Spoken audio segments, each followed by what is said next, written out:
Nesta edição de Gente que Fala, o convidado José Serra. Prazer tê-lo aqui. Prazer é meu, Zancopé. Teu currículo é muito intenso e anunciá-lo como deputado, senador, ministro, secretário, é maravilhoso. Eu fico muito tranquilo. Eu acho que José Serra define o convidado de hoje. Você está pela segunda vez como senador por São Paulo. Né? E essa trajetória toda daquele que surgiu lá, aquele rapaz que surgiu com muito empenho há bastante tempo, como é que você analisa essa tua trajetória de líder estudantil, pois exilado, aí como uma das pessoas mais importantes do nosso governo? Como é que você analisa essa... Olha, para mim sempre teve uma linha de continuidade, que eu sempre trabalhei bastante. Né? Onde eu estou, seja na atividade que for, a minha tendência é me concentrar no trabalho, de maneira até, como dizem, obsessiva. Né? Um segundo aspecto é que eu estou sempre procurando fazer coisas que sejam relevantes para o país. Não é fazer manutenção, é deputado, é secretário, é ministro, fica curtindo isso. Pelo contrário, quando eu estou numa determinada função, a minha tendência é sentir sempre que eu posso fazer mais. Né? Nunca está satisfeito com o que está fazendo, está sempre procurando duplicar a aposta em termos do que poderia ser realizado. Terceiro, é a melhoria do Brasil. Né? Eu sempre tive isso na cabeça, que o nosso país virasse um país desenvolvido, um país mais justo. Isso no horizonte da minha geração. Isso é uma utopia.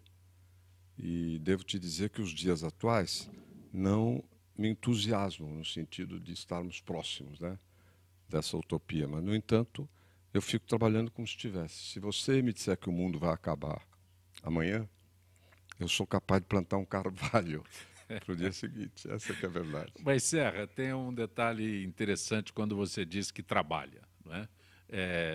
Você está nesse mandato como senador há 2 meses. 2 meses. E já apresentou 5 projetos? 6. 6. Eu já tinha lido a semana passada, eram só 5, hein? Não, é 6 e... Perfeito. Eu já tenho mais uns 15 prontos. Mas estes projetos, a minha pergunta é no seguinte sentido. Esses projetos que você apresentou, são propostas novas ou você ressuscitou daquele período? Não, são ideias importantes que não estão materializadas ainda. Um deles é o voto distrital.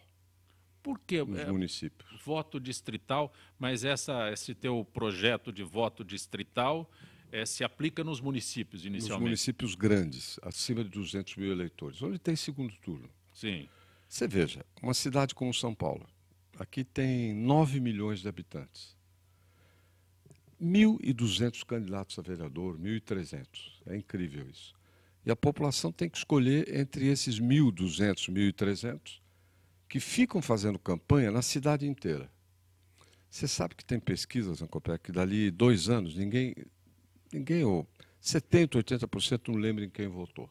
Acho que 2 anos você é otimista. 2 anos, eu acho que em 1 ano já... Mas, digamos, já é impressionante. Sim. Mesmo assim. Então, o eleito não é controlado naquilo que ele faz. Segundo, gasta uma fortuna em campanha, porque você tem que ficar catando voto junto a esse universo de eleitores. A minha proposta de voto distrital é a seguinte: você pega, por exemplo, a cidade de São Paulo, tem 55 vereadores, você cria 55 distritos, mais na ponta do lápis pelo Tribunal Eleitoral. E cada distrito elege o seu vereador. O tamanho médio dos distritos será de 150, 160 mil eleitores. Você pode fazer campanha aí a pé. O Tribunal Eleitoral mapeia a cidade, como nós temos 55 vereadores emÃo Paulo... Ela divide em 55 distritos eleitorais. Né? E não haveria o misto, é o distrital. Não tem nada de misto. Aí cada região administrativa elege o seu vereador. Hoje você vai, por exemplo, na grande Vila Prudente, deve ter 700, 800 mil eleitores. Você não tem praticamente nenhum vereador. Tem vários que pescam voto lá, mas não representam a região em si. Entende? Com isso, você vai ter representantes das diferentes regiões, dos diferentes distritos da cidade. campanha, sabe quanto eu calculo a diminuição de custo de campanha? 5 a 10 vezes. Sim. 5 a 10 vezes cai o custo de campanha. Portanto, o poder econômico vai pesar menos na eleição. A população vai controlar melhor, sabe que é o fulano. Sim. Você percebe? Você vai saber, Cicrano é que me representa. Se Tem eu um estou na problema, vai lá Moca, eu posso reclamar. cobrar do José Vai lá Serra, reclamar, claro. certo? Vai lá reclamar. Então, é um avanço tremendo isso. Agora, por que só distrital? Porque para deputado estadual, federal, é mais complicado, tem mais resistências. Segundo, agora só precisa uma lei ordinária, que é uma votação simples na Câmara e outra no Senado. Enquanto que, para deputado, você precisa, para mudar, você precisa emenda constitucional. Votar 2 vezes, maioria absoluta. Além do que, para 2018. A minha ambição é que valha a partir de 2016. Por que você fala em resistência? Qual é essa resistência? Não, a resistência que o deputado teria, por exemplo, é que ele acha que se ele se elegeu por um sistema, ele não se elege pelo outro.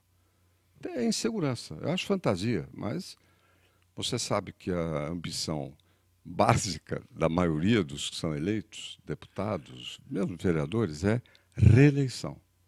Sim. Entendeu? Eu dizia uma vez para o doutor Ulisses, quando eu fui pela primeira vez no Congresso, deputado, ele me perguntou, como é, professor? Eu era professor também. Ele o jeitão do Ulisses, né? Ele, está gostando daqui? O que você acha? Eu falei, olha, aqui eu notei o seguinte, doutor Ulisses, tem algumas coisas que são sagradas, que é mulher, criancinha, município, Jesus Cristo e velhinho. 5 coisas assim. Hoje você poderia adicionar microempresa. 6 coisas sagradas. Agora, tem uma 7ª, que é anterior e superior a todas as outras na cabeça dos deputados. Chama-se reeleição. Que tem o negócio da reeleição, passa por cima de tudo. Nem que você tenha que tirar. Chega lá pensando nem que na você tenha que reeleição. tirar remédio dos velhinhos e leite das crianças. Existe Então, possibilidade. o medo da reeleição é tremendo. Mas pelo que você colocou, qual é a tua perspectiva nesse projeto em nível municipal? É esse, de você ter uma Câmara de Vereadores eleita. Não. A tua perspectiva no Congresso. A perspectiva Aceita? é muito boa. Aceita.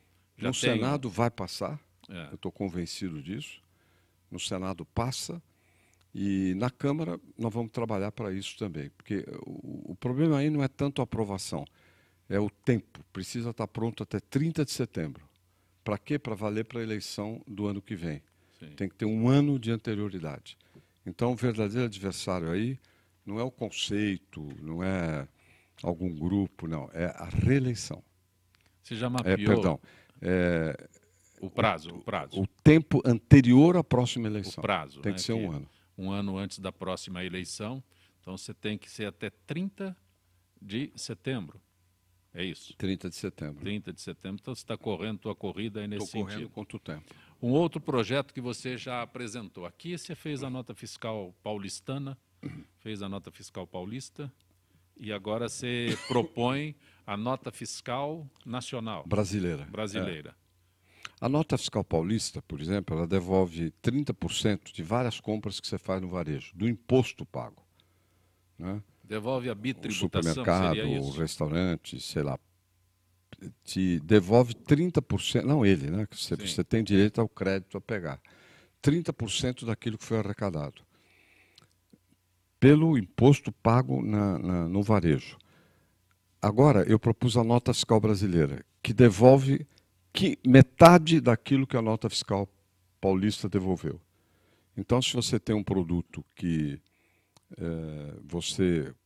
eu vou aqui dar um preço alto só para ficar mais fácil, que você paga 1.000, a alíquota, a taxa do ICM, que é o imposto estadual, é 120, você fica com 36, né? Porque não, você tem 30%, 120 é 36. E aí você vai ter mais 18 dados pela nota fiscal brasileira. É basicamente isso. Então você amplia o incentivo, amplia a devolução de imposto. Mas sabe qual é a vantagem para o governo? Arrecada mais, porque combate a sonegação. As pessoas pedem a nota. Sim. Tá certo? Os dois lados saem ganhando. Na média, as pessoas pagam menos imposto. E o governo pode arrecadar mais porque combateu a sonegação. Agora eu quero entender um detalhe.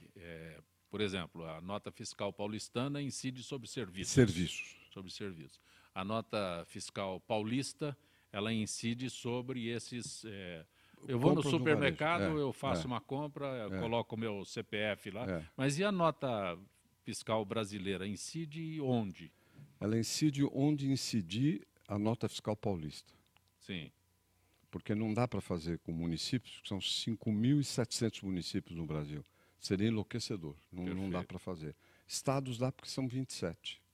E há condição de estender essa... Nós só temos em São Paulo essa nota Não, fiscal? tem em São Paulo, vai ter no Paraná, tem alguma coisa em Brasília, alguma coisa no Rio Grande do Sul. São menores que as de São Paulo, mas vão ter 50%. É também um incentivo para que os estados façam para os seus moradores, entendeu? Sim. Porque só vai receber o estado que tiver a sua nota fiscal. O primeiro fiscal. objetivo teu é conter a sonegação. É justiça fiscal. Quem paga recebe um prêmio de volta, tá certo? Sim. Isso aí não está na fiscal federal, mas aqui em São Paulo eu queria inclusive sorteio para distribuir recursos. Tem prêmios, né? Sim. E valeu a pena, porque a arrecadação subiu. Sabe quanto subiu a arrecadação no varejo? Comprovadamente? Comprovadamente, subiu 17% no varejo. 4% no agregado da arrecadação. Valeu a pena. Os dois lados saem ganhando, entendeu? E é fácil de ser aplicado isso? Olha, não é assim elementar, mas dá para fazer. Hoje, na era da internet, da informática, abre possibilidades infinitas de fazer coisas que antes eram impossíveis. Você falou em 6 projetos que você já apresentou nesses dois meses. Nós abordamos aqui a nota fiscal brasileira, nós abordamos o voto distrital. Qual o outro que... É o projeto que pega o dinheiro que é recolhido de impostos sobre saneamento e obriga a investir no lugar onde foi arrecadado. Há um escândalo no Brasil que é assim. O PIS e o COFINS, que são tributos federais, incidem sobre saneamento, água e esgoto. Você acredita? Arrecadam 2 bilhões de reais, que são retirados do sistema de saneamento. 1 bilhão só em São Paulo. É incrível isso. Então, esse projeto obriga que este bilhão, por exemplo, seja investido em saneamento em São Paulo. Ou seja, ampliar o tratamento de esgoto, coleta ou oferta de água, investir para produzir mais água. É um projeto muito bem feito porque impede desvios, truques e tudo mais. Esse sim, parece simples falar, mas para ser aplicado é complexo. Mas colegas, tudo pensado. Teus colegas de outros horizontes vão se revelar com isso. Quando, às vezes, eu te falo assim no projeto, as pessoas que chegam lá e escrevem, não, tem meses de discussão. Eu já vinha tratando disso antes. Sim. Mas esse é outro projeto bastante importante, viu? Quando você se elegeu senador, você já começou a elaborar tudo na esses televisão, projetos? claro. Já? Isso tudo que eu estou falando, eu falei na televisão. Sim. Não, você apresentou e tal, durante a campanha. Para você apresentar esse projeto não é tão simples como você fez. Mas você quando tem eu a ideia e para você transferir isso para o papel, num projeto e tal, mas, você fez nesse período. Quando eu era governador, eu já tinha um projeto parecido, né, que era para o governo federal fazer. Na verdade, não precisaria lei. Era só o governo federal tomar iniciativa, mas não fez. Na época do Lula, não fez. Por outro lado, o projeto do voto distrital, eu venho dando a batalha desde 2003. Sim. Eu estava fora do Congresso, na época eu pedi para um deputado da Bahia, o Jutaí Júnior, apresentar o projeto. Em 2011, depois que eu perdi a eleição presidencial para Dilma, eu sugeri ao Aloysio Nunes, que era senador, que se elegeu, começou seu mandato, que apresentasse o projeto.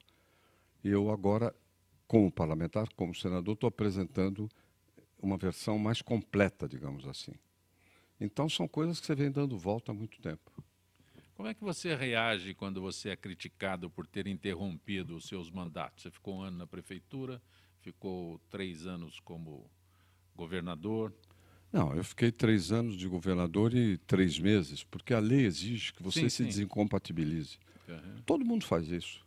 Certo. É que foi usado como arma alguma coisa que é corriqueira na política, né? Mas o importante, no caso aqui da Prefeitura e do Estado, é que eu fui eleito por maioria absoluta dos eleitores da capital, na época, ou seja, aprovaram, fui eleito governador e nunca na história de São Paulo um governo fez tanto pela cidade quanto eu, na época. Se você for listar tudo que foi feito, é uma barbaridade, porque o governo do Estado é uma segunda prefeitura aqui, né? Porque a cidade é muito grande. São Paulo tem mais de um quarto da população do Estado, né? É um centro crucial. Então, nós investimos muito aqui de parceria com a prefeitura, trabalhamos harmonicamente, o que nem sempre é comum. São Paulo tem 30% da população do estado aqui. A Você gente tem computa 11 milhões de habitantes, você tem 40 milhões no estado, grosso modo é um quarto, de um quarto para um terço. Como é que você conseguiu delimitar São Paulo? Porque tudo se integra aqui, né? Eu às vezes vejo, converso com prefeitos de cidades. São Caetano, o prefeito de São Caetano esteve recentemente aqui. Não tem uma divisão. Tudo se integra. As pessoas daqui vão para lá, as pessoas de lá vêm para cá. Mas, enfim, aí é a grande São Paulo, né? Sim. Você faz uma política para o como conjunto. governador, sim, mas eu quero saber como prefeito. Como prefeito, não, você faz até, por exemplo, as escolas, unidades de saúde, elas só estão no seu território, né? Sim. E aí o serviço de saneamento, às vezes, é diferente, né? Por exemplo, São Bernardo tem um serviço próprio, agora já passou para a Sabesp, eu creio, não tenho certeza absoluta. Santo André tem o seu sistema, Guarulhos tem o seu sistema de saneamento, para a cidade e para o resto do estado é a Sabesp. Tem aí pontos de confluência e de separação também, né? Você foi governador do estado de São Paulo, como é que você analisa este período que o PSDB está no comando do estado? Eu coloco além desse período em que o Mário Covas assumiu, porque antes o governador Montoro, ele tinha sempre uma identificação muito grande com todos aqueles que integraram o PSDB. Então eu computo além, não só nesse início de Mário Covas como governador do estado que vem se sucedendo em todos o Alckmin, você, volta o Alckmin, como é que você analisa a atuação? São governos de continuidade, perdão, eu diria assim, são governos de continuidade sem continuismo, porque cada um tem sua marca. Sim. Agora, tem uma certa continuidade, por exemplo, um cuidado muito grande de não quebrar o Estado financeiramente, porque isso é muito ruim, a gente vê pelo Brasil afora hoje, né? E São Paulo conseguiu passar períodos difíceis ao longo desses governos sem quebrar, com as finanças mais ou menos arrumadas. Com isso você consegue investir, consegue pagar o funcionalismo em dia e tudo mais. Essa é uma linha de continuidade importante. Por outro lado, há uma tendência a continuar os programas de governo. Eu te dou um exemplo. Eu fui ministro da Saúde. Talvez é o cargo onde eu fiquei mais conhecido. Você sabe que eu não sou médico, mas eu esqueci até qual é a diferença entre vírus e bactéria. Sim. Micróbio, verme. Você sabe? Não. Não sei. Mas eu acho que eu trabalhei bem na saúde. Por quê? Porque você tem que saber administrar, tem que saber administrar a área pública, tem que entender de política também, tem que ter competência técnica. E essa formação eu tenho. O resto você se cerca de gente que é do ramo. Genéricos mas, por exemplo, os genéricos que nós criamos. Depois, já no mandato seguinte, quando o Lula foi eleito, que o PT pegou o Ministério da Saúde, genérico perdeu prioridade. Por quê? Porque era identificado com o Serra. Não é que perdeu prioridade no sentido de não ter mais. Pelo contrário, a produção até expandiu. Mas podia ter expandido muito mais. Porque nós fazíamos anúncios na televisão. Compre o genérico, por quê? Não sei o quê, não sei o que lá. Muito pouco dinheiro nisso. Eles pararam de fazer. Na minha época, a gente fazia mutirão de catarata, lembra? De cirurgias, até de exame de câncer do colo do útero das mulheres. Pararam os mutirões. Por quê? Porque era coisa do Serra. Entende? É muito ruim isso na vida pública. O ideal é, você pega alguma coisa que está funcionando, continua. A Marta Suplicy, que eu sucedi na prefeitura, na gestão dela tinham criado o bilhete único. Muito atropeladamente, na última hora. E sabe o que eu fiz? Eu melhorei o bilhete único. estendi para o metrô, na época em cooperação com o Alckmin, que era governador, e fizemos uma série de medidas para melhorar a utilização do bilhete. Eu não revoguei o bilhete só porque era de alguém anterior. Até os céus, né? O que eu fiz? Eu fiz muito mais céus, por incrível que pareça, no tempo que eu fiquei na prefeitura, comecei, fiz, etc., do que a própria gestão anterior. Telecentros, que é onde você vai, é uma espécie de lan house, né, de graça, para as pessoas trabalharem em computador. Ela tinha feito algumas dezenas, eu levei para centenas. Aliás, a atual prefeitura do Haddad desativou telecentros, né? E vai por aí, quer dizer, se você tem que pega uma administração, você tem que continuar as coisas que deram certo ou que podem vir a dar certo. Às vezes você conserta. Um exemplo típico é o tal do fura-fila do Pita. O fura-fila, na verdade, né, Fausto, foi inventado pelo Duda Mendonça, que é um marqueteiro, que fez a campanha do Pita em 96. E, olha aí, vai resolver o problema do trânsito, furando os céus, não sei o que e tal. Não fez nada, fez lá umas obras, ficou tudo parado. A Marta veio e fez umas obras, ficou tudo parado. Eu cheguei, o que eu fiz? Eu concluí aquilo e transformei no Expresso Tiradentes. Ou seja, uma coisa que ia até o Ipiranga, Sacomã, passou aí, está em obras, né? Sim. Como metrô até Cidade Tiradentes, como monotrilho. Eu terminei a parte que era de ônibus, né? Num caminho expresso, e isso vai até a Cidade Tiradentes. Ou seja, você vai pegando as coisas e vai tocando, né? Vai desdobrando e faz coisas novas. Eu me lembro que nós fizemos, por exemplo, a virada cultural em São Paulo. Essa foi ideia minha. No primeiro ano já conseguiu dar certo a virada cultural. Foi uma coisa que veio para ficar. Cada área a gente fez inovações. Na saúde, nós fizemos as AMAs, atendimento médico ambulatorial. Eu criei as AMAs. Depois o Kassab expandiu bastante, né? Hoje estão aí em crise, mas o ideal é você inovar e continuar aquilo que pode ser consertado ou que estava dando certo. Eu fiz isso a minha vida inteira, em qualquer lugar que eu estive. Há instantes, quando você se referiu à tua passagem no Ministério da Saúde, você disse, não sou médico.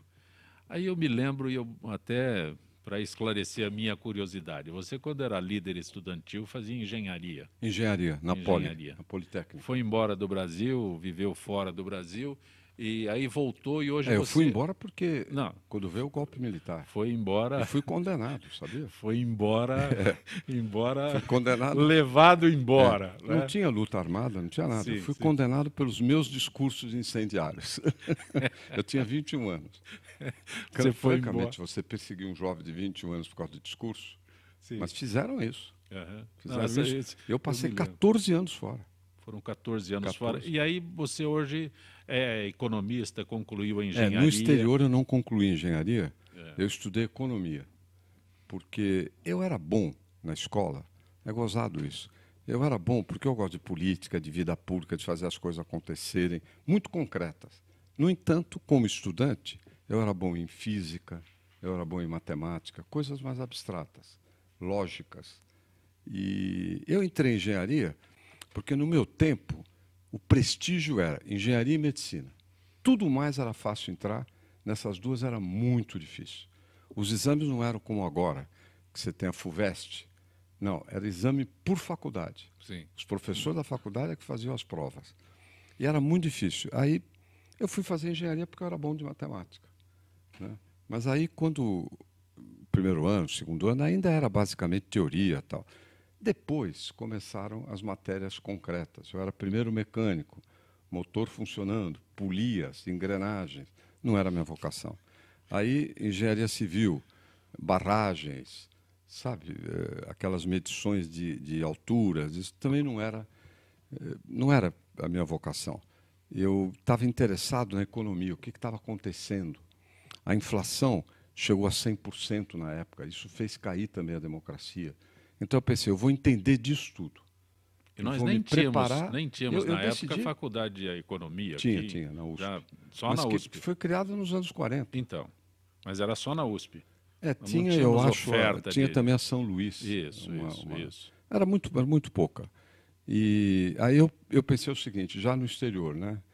Eu vou me preparar. Eu vou me preparar, vou estudar economia, política econômica, política de governo, porque quando eu voltar ao Brasil eu quero ser um político preparado. Eu nunca tirei isso da cabeça.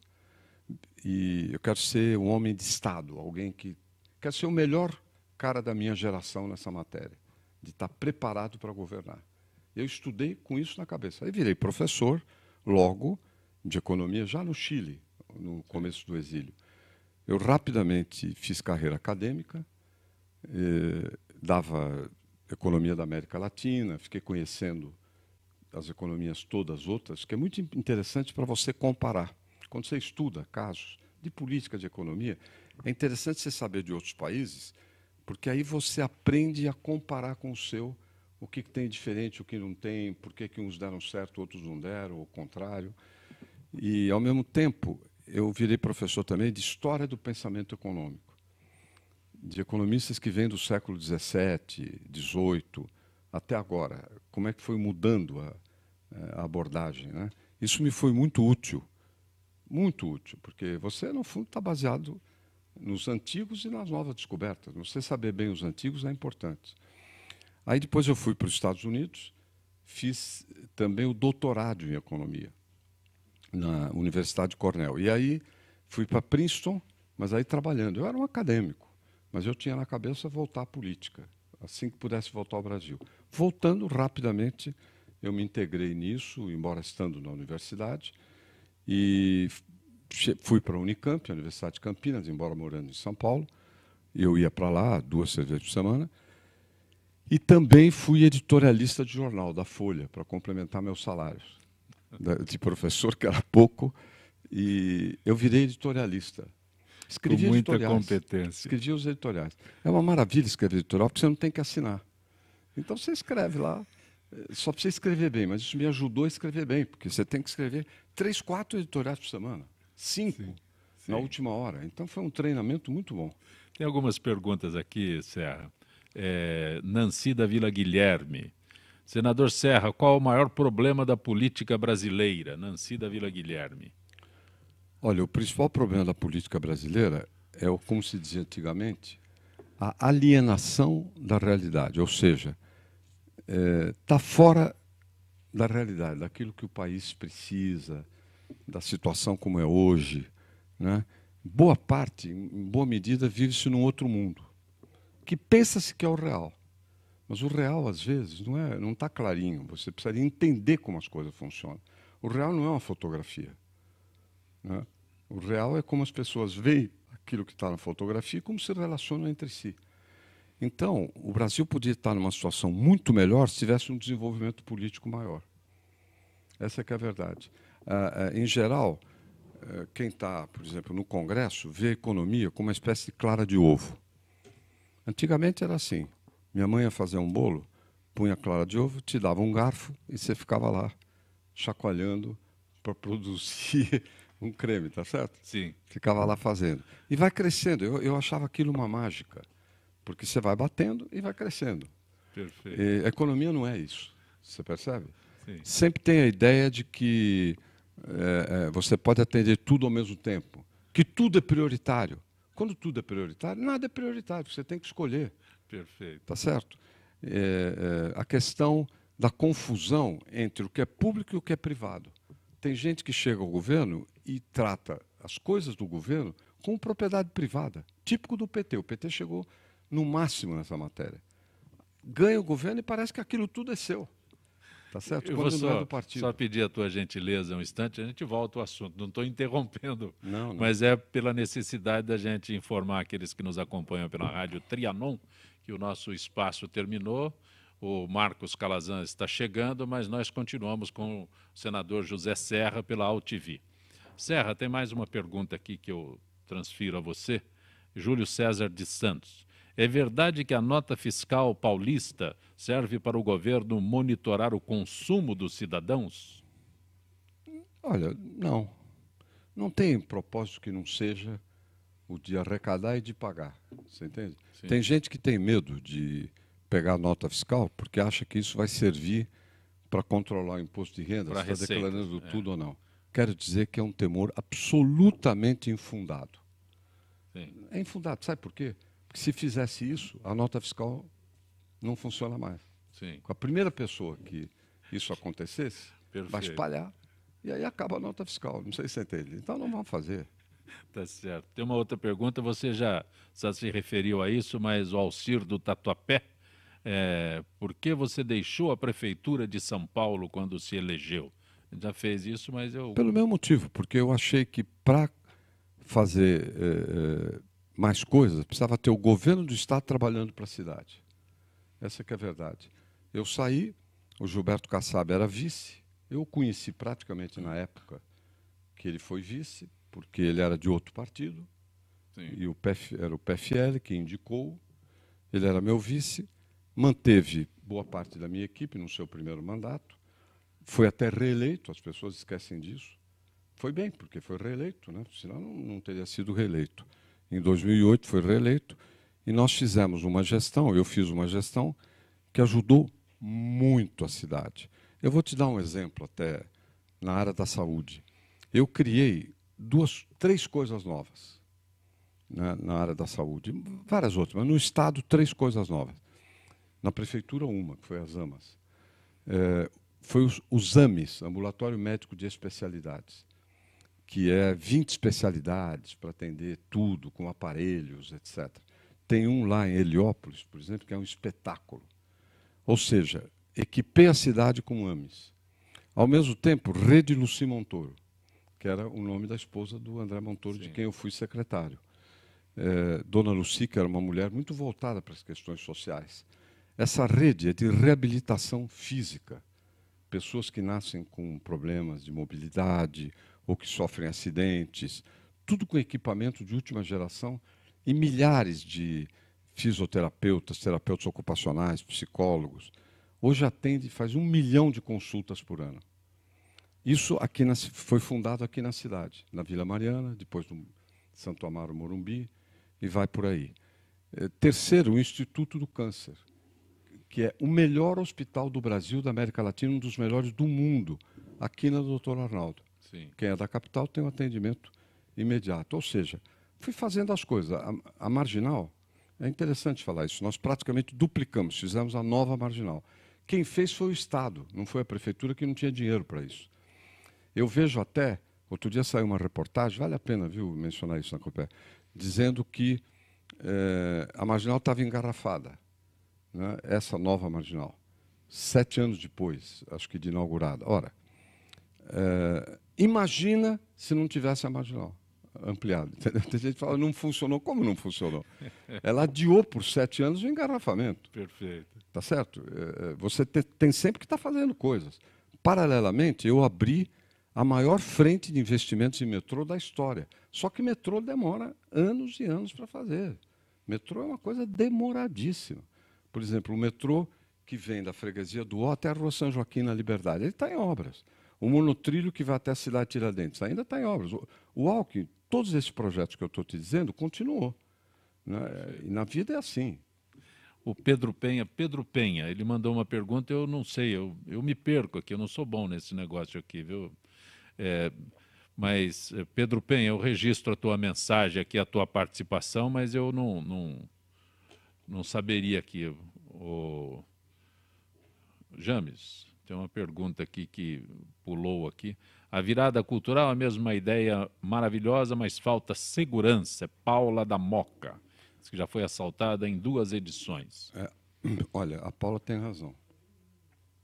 Porque você junta 3, 4 milhões de pessoas em São Paulo, fica difícil. Mas na vida pública é sempre assim, né? Você cria uma coisa nova, resolve um problema. E aí aparecem 2. Sim.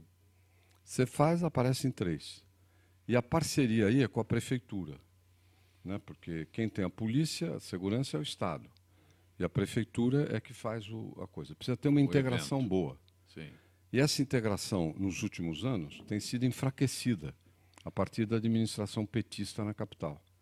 Eles acabaram, inclusive, com uma coisa chamada Operação Delegada, que eu criei, que era que os PMs, na hora dos dias de folga, porque às vezes eles têm um regime que trabalha 12 horas seguidas, 36, sem trabalhar, depois de 12 horas, não tem fim de semana, é uma coisa, é um ritmo pesado.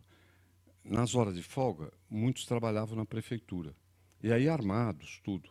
Esse era um programa que dava certo, baratíssimo. Você acredita que a prefeitura foi desativando? É incrível isso. Serra, aliás, nesse instante aqui eu me lembro, eu tive o privilégio de começar a conviver com o Serra no famoso Jornal da Tosse, na Record. Com Hélio Ansaldo, Murilo Antunes Alves, Zé Luiz Menegatti, Arnaldo Faria de Sá.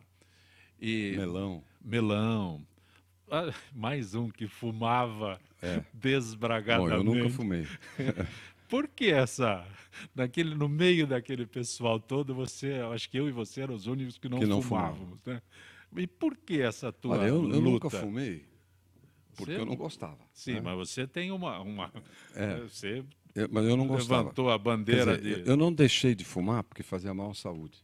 Porque o sujeito começa a fumar adolescente. Na minha turma de meninos, com 12, 13 anos, o pessoal começou a fumar.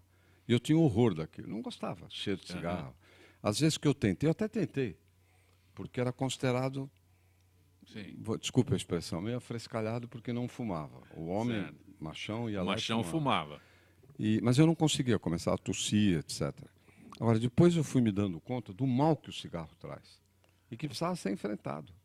Então, pela primeira vez, o Drauzio Varela cita isso sempre. Um não médico, ministro da Saúde, combateu o cigarro, que principal causa de câncer e doenças cardíacas no organismo. E combatemos como? Proibindo publicidade enganosa. Por exemplo, cigarro aumenta a virilidade. Uma ova, se tem algum efeito, é negativo. Né? Causa impotência. Cigarro está associado à beleza. Beleza, coisa nenhuma. Né? Ao contrário, enfeia. Enfim. E aí começamos a proibiu publicidade, fez campanha. Mostrando, já começou a cair, a desacelerar. Depois, como governador, aí eu fiz uma outra coisa que foi copiada no resto do Brasil, mas não foi uma iniciativa nacional, que foi proibir fumar em lugar fechado. Sim. Melhorou? Eu pergunto a quem está nos vendo, quem está nos ouvindo, melhorou ou não ir num bar, num restaurante, num lugar fechado? Hoje não tem mais fumaça, né? Isso não custou nada. Isso custou, sim, a disposição de ter enfrentar a resistência, é evidente. Mas funcionou. E enfrentou muita resistência? Alguma, de agências de publicidade que faziam propaganda de cigarro, da própria indústria. Sim. Os fumantes, em geral, apoiaram. Olha, outro dia eu vi uma pesquisa da Folha, acho que 87% dos que fumam gostariam de largar o vício. E não conseguem, porque o cigarro vicia mais do que cocaína ou do que o álcool. É mais fácil largar cocaína ou álcool do que largar o cigarro. É tal a dependência que se cria no organismo. Vou pedir a sua gentileza um instante. Você está acompanhando Gente que Fala pela Rádio Trianon, AM 740 São Paulo, Rádio Universal AM 810 Santos e AltV, www.altv.com.br. Retornaremos em instantes.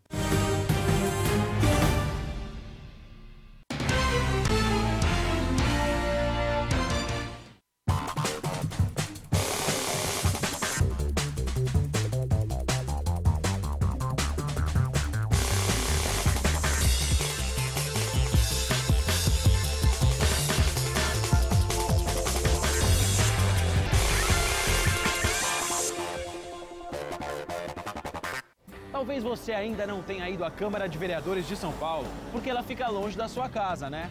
Mas não tem problema, pois a partir de agora ela vai ficar bem pertinho de você. Vem aí Câmara no seu bairro, que vai ouvir todas as necessidades da sua região. Serão realizadas 32 sessões plenárias na cidade inteira. Tudo para que a gente possa ouvir as suas ideias e sugestões. Por isso, participe! É a Câmara de Vereadores de São Paulo indo ao seu encontro por uma cidade melhor. Sim, meus amigos, muito prazer, eu sou Sérgio Oliveira e estou aqui para lembrar vocês que toda segunda-feira, 9 horas da noite, eu estou aqui na TV da internet com o Futebol Alternativo TV. Sim, Série D, Série C, Copas Estaduais, as divisões de acesso, tudo aquilo que nenhum outro programa esportivo fala, tem a coragem, a capacidade de falar, nós falamos aqui na TV. Toda segunda, 9 horas da noite, só aqui na TV da internet.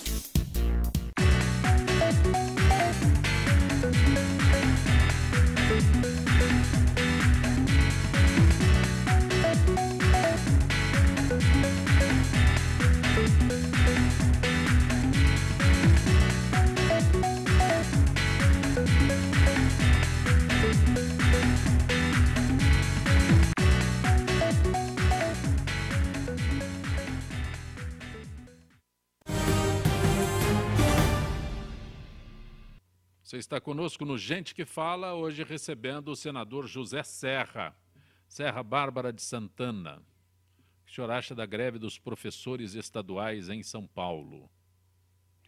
Olha, todo mundo quer defender o seu salário e quer ganhar mais. E a greve está associada a isso. É uma greve, no entanto, que não pegou, até porque o nível de remuneração, não que é aquilo que a pessoa merece, mas comparado ao resto do Brasil e comparado com a situação das finanças estaduais, você sabe que a receita do governo tem caído por causa da desaceleração da economia no seu conjunto.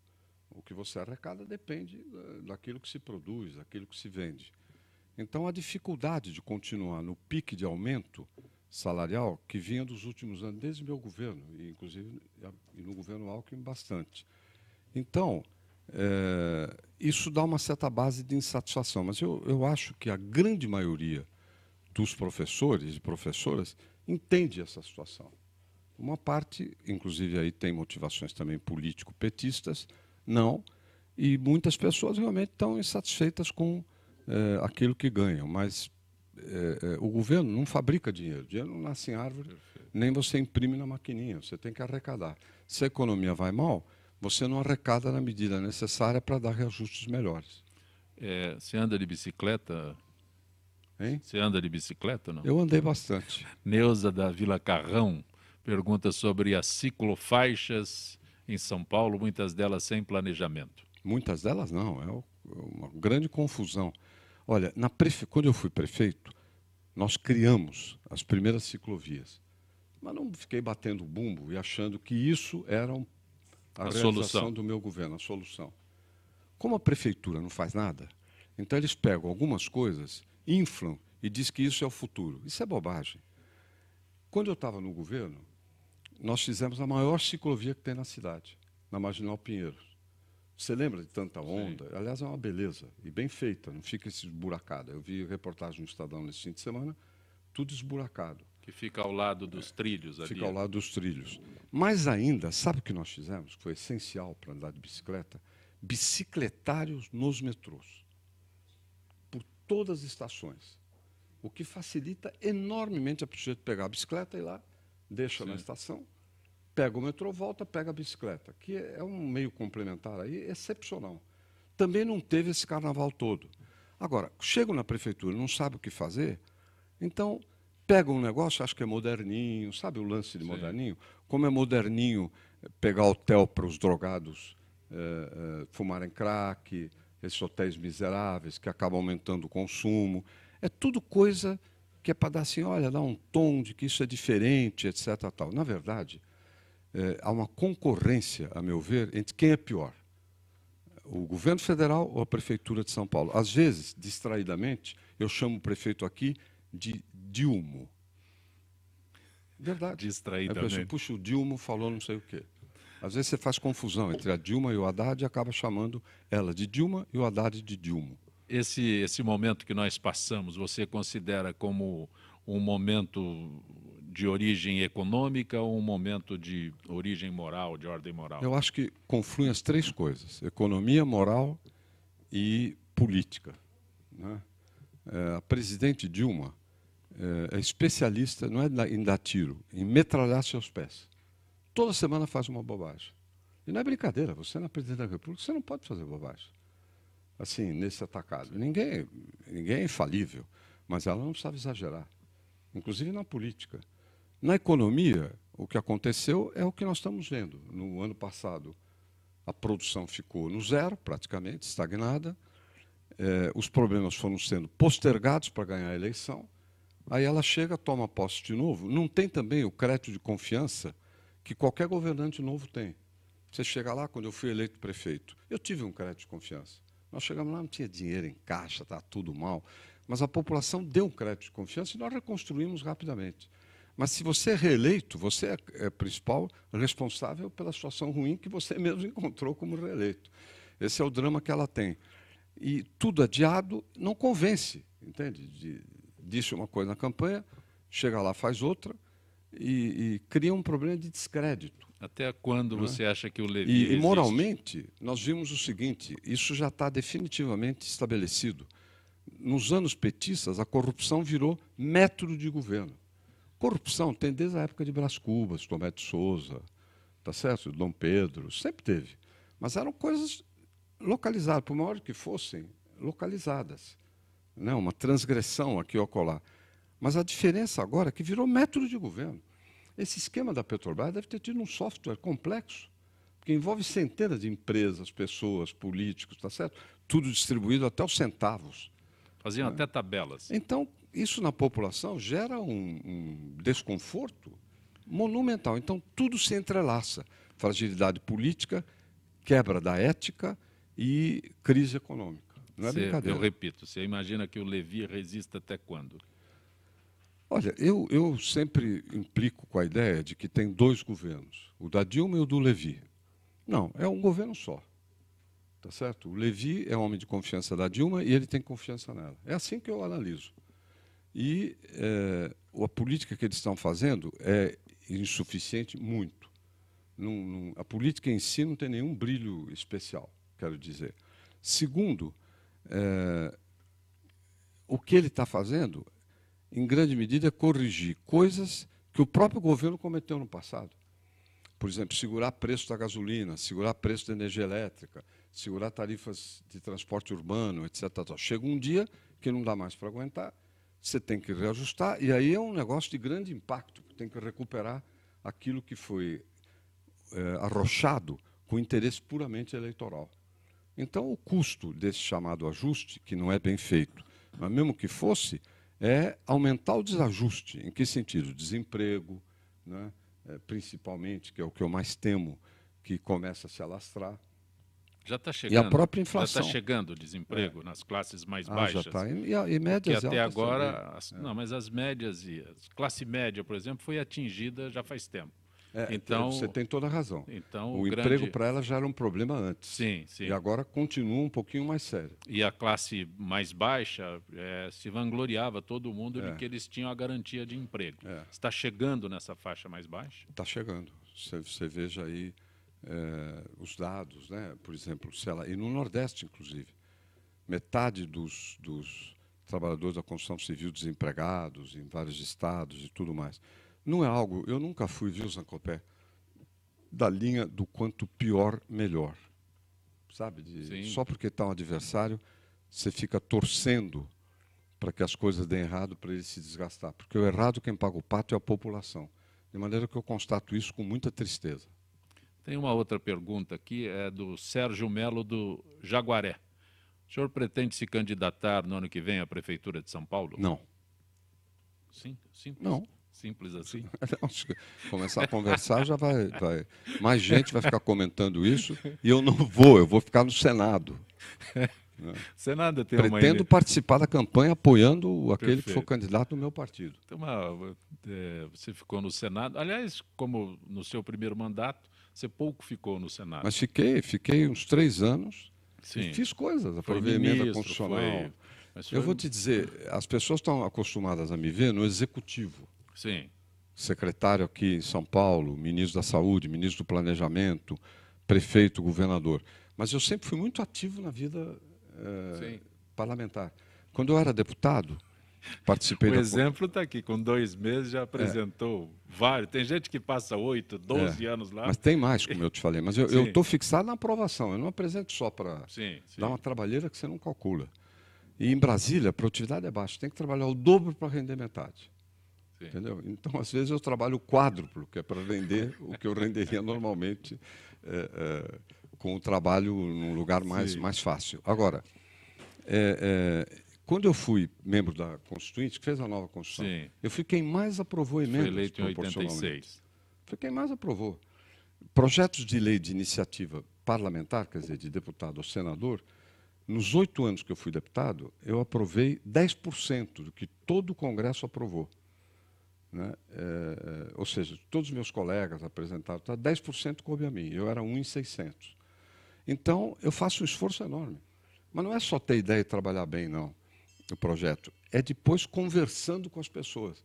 Porque eu ainda acredito, isso está fora de moda na política no Brasil, e não era mal voltar um pouquinho. Eu acredito no poder da razão. Acho que quando você tem razão, Sim. você tem que ter esperança que você convença os outros. Eu sei que isso pode parecer meio bobo, meio utópico no Brasil de hoje, Não é. mas eu continuo achando isso. Mas tem que ser assim. É. Senador José Serra, eu agradeço a tua gentileza de ter atendido o convite do Gente que Fala. Foi muito agradável reencontrá-lo e espero que a gente tenha a oportunidade de rever outras vezes aqui no Gente que Fala.